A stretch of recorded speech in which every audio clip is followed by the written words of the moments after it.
Ange, good to see you. Can we start off with the latest team news, particularly Mickey van der Ven, Richarlison as well ahead of Fulham? Yeah, they're the only two sort of interest. Everyone else sort of same as last week. So Mickey, yeah, nothing too significant. He'll miss tomorrow, but yeah, we're quite confident if recovery goes well with the international break. Shouldn't miss too much more.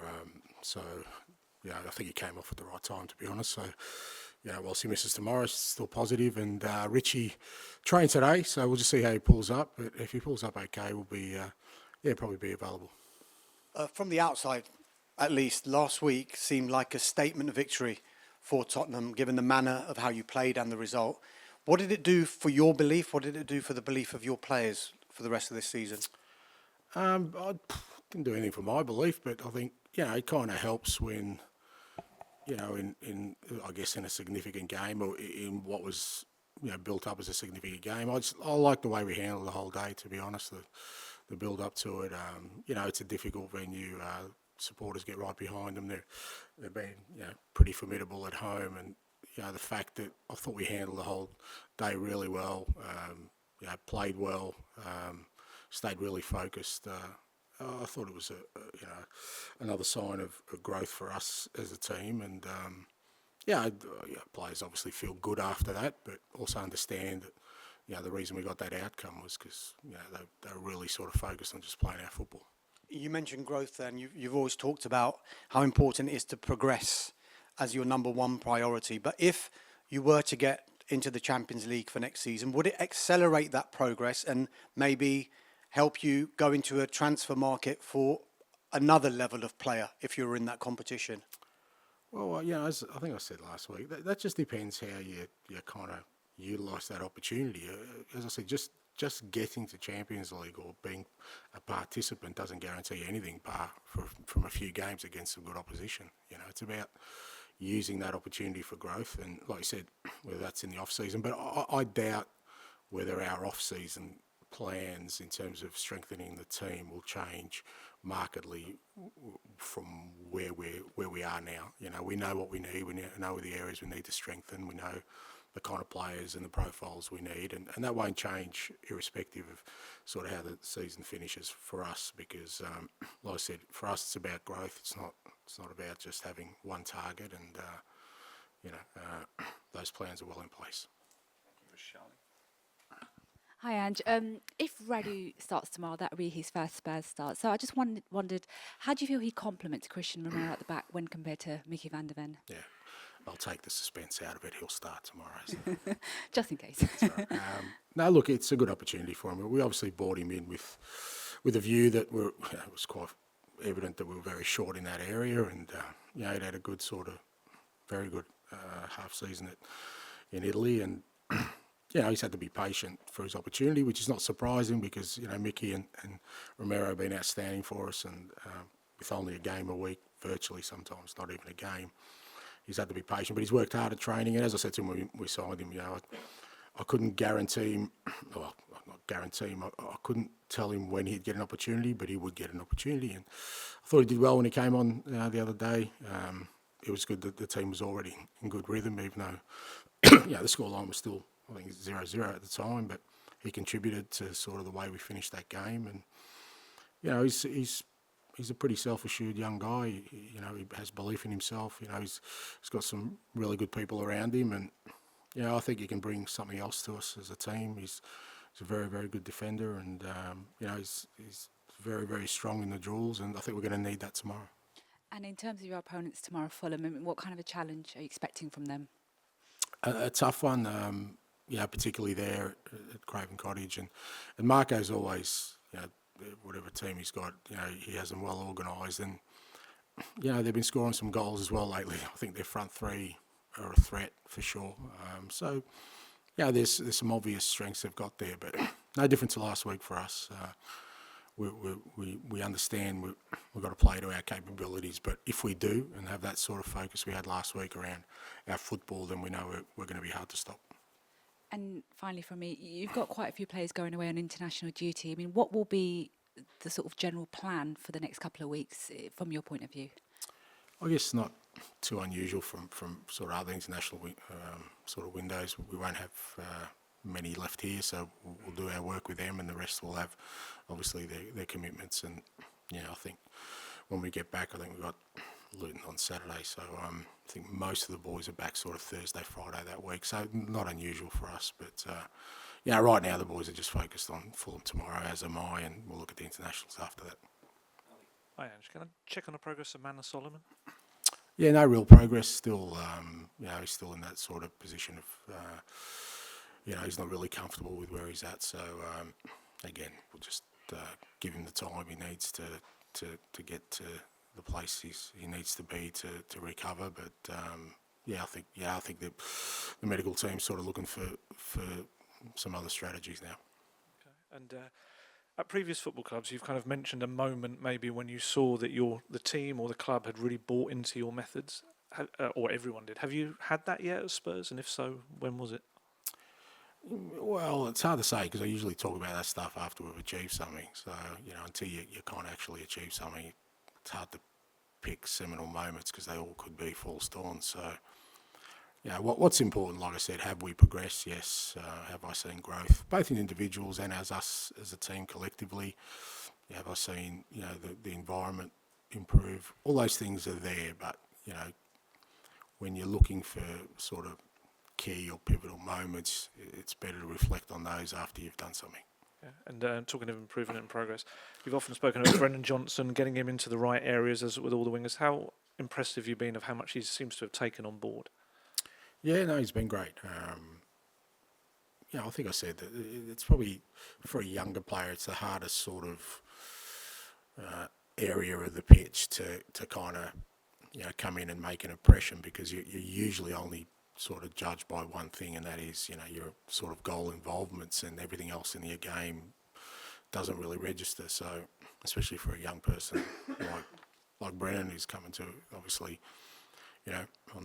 to a big club and with a significant transfer. But I thought he handled it well, at every sort of juncture. He's taken the information on board. He's worked really hard in the areas we've asked him to work hard in. He's already got great qualities. That's why we bought him here, and he's beginning to get the rewards now. But that doesn't mean that stops, and that's the beauty of, I guess, for him and for all the guys.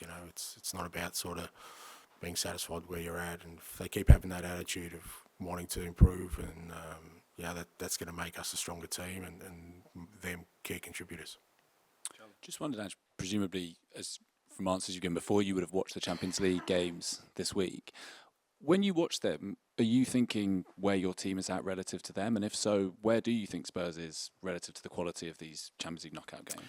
No, not really. I just don't think there's any use in that for us right now where we're at.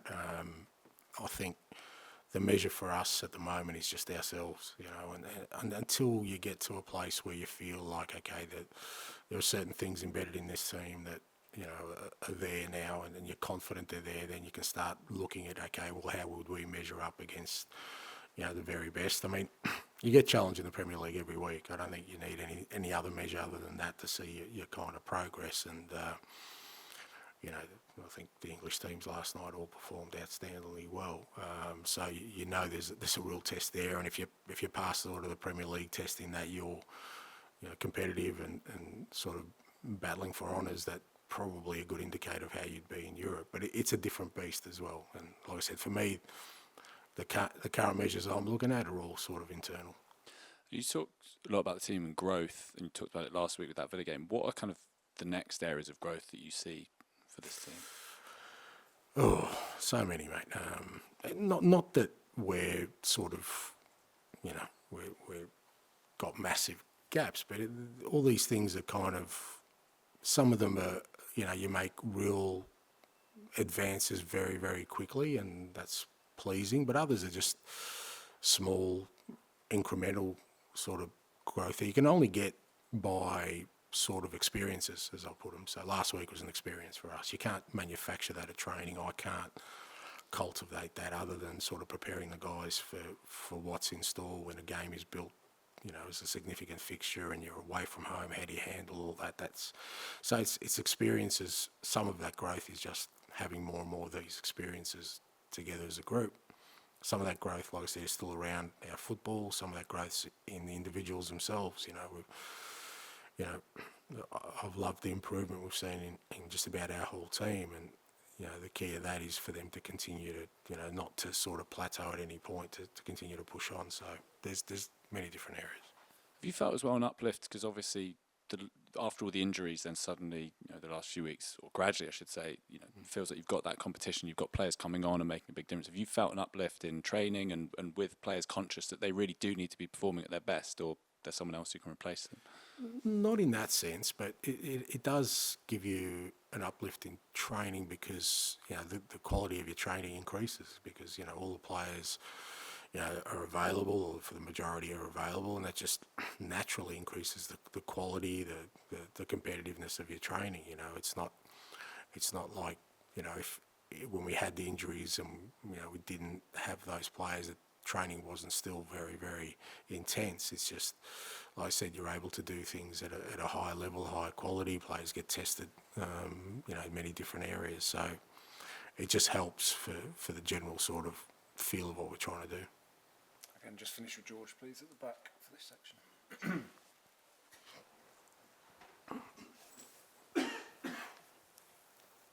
Hi, Ange. I just wanted to check on team news aside from Mickey and Richarlison. Is everyone else in the camp okay?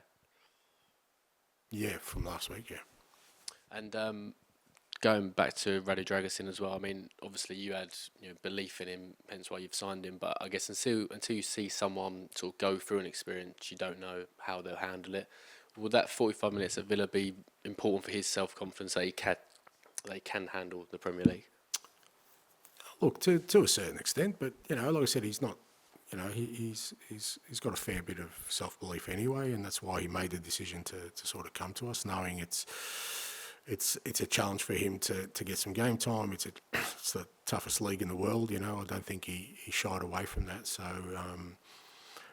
but every experience you have, like I said before, gives you an opportunity for growth. And, it was good to get him some game time last week because I think if you look post-international break, at this stage we've got one midweek game.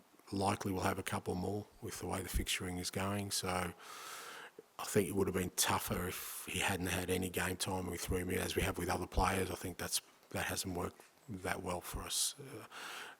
It hasn't worked that well, but it's really tough on players when they haven't played for a long time to then be thrown in. So I think more than anything, that half hour at least gives him that sort of, game time he needs at that level. Like I said, he was exposed to a very good team, some very good opposition, some very good opposition players, and I think that'll help him tomorrow, particularly at the beginning of the game.